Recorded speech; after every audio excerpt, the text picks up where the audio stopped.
So in the inland regions, what happened after peasants failed to receive land rent, after they were plunged into this income crisis? Because if you're not receiving income, then many of us will become grievance, right? We want to launch protests against the farmers, against local states, right? But my research finds that in those inland regions where agrarian capital accumulation failed, peasants did try to organize protest, but many of those protests haven't been particularly successful in the past years. And this kind of rent protest is really it's really hard to assess how many there are throughout China, because these kind of things don't really go into news coverage that often. And also there is another reason which I'm gonna delve into in a second. So overall, it's very difficult to quantify and then to assess the overall seriousness of this. So one of the reasons why this is difficult to quantify is that peasants themselves were reluctant to report this to the local state. And why? It's because many of the agribusinesses or entrepreneurs, they weren't simply just outsiders or strangers that have no prior interaction with peasants before. Actually, many of the agribusiness owners, they were from the same village where they rented land, because they want to go back to their own hometown to rent the land. They know the people. They have the social connection, which makes land transfer much easier, right? So when they went to their own, went back to their home village to rent the land, they're actually returning home entrepreneurs.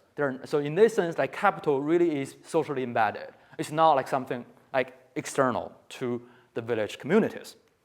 And this makes it all the more difficult for peasants to actually, to voice their complaints to outsiders, to strangers. And so this quote from one of the villagers that I interviewed, he says, those who were relatives with the farmers, and those so because this kind of social embeddedness, peasants really can't, they're reluctant to voice their complaints. And on the other hand, local elites, when the entrepreneurs, when they came back, the local village elites, they often helped, the returning home entrepreneurs to persuade other peasant households, to transfer their lands and then to consolidate. But because of this kind of social embeddedness, so even though the local elites lobbied for land transfer, but when land protests, rent protests emerged, they refused to participate because they want to maintain their relation with the entrepreneurs, who were another part of the local elites. So this means that the refusal of local elites to participate or to organize peasant rent protests really paralyzed those kind of events or those kind of actions.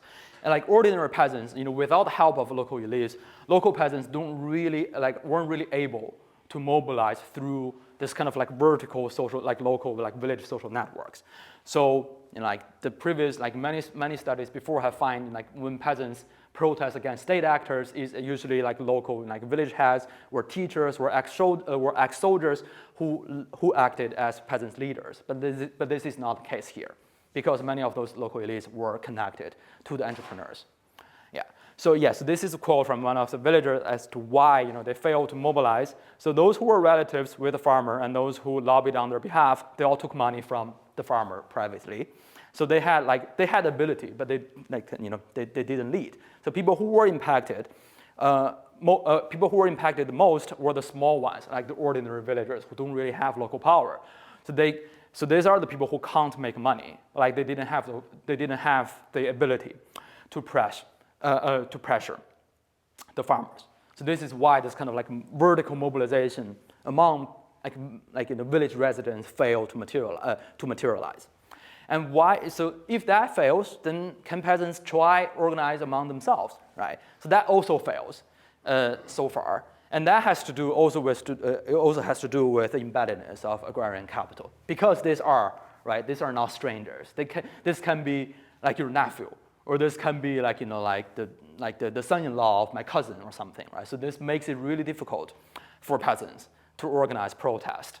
And there is this like this concept of phase, right? A phase, right? So peasants were thinking, if we really make this, really make a sin out of this, expose this to others, to outsiders, then they're worried that, we may lose face as a village, as a collective. We may lose face in the face or in the eyes of others. So they kind of they were reluctant.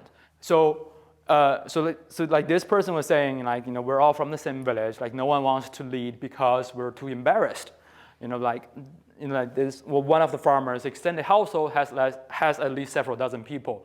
You still have to socialize. You still have to socialize with them. So you can't cut off social relations completely simply because of the issue of land rent. So this way, land rent becomes socially embedded. It's not only economical or only contractual. Right? So this makes it very difficult to organize. And many of the peasants have been going to farmers to protest individually, but this hasn't been very successful because it's one peasant. It's very easy for farmers to deal with.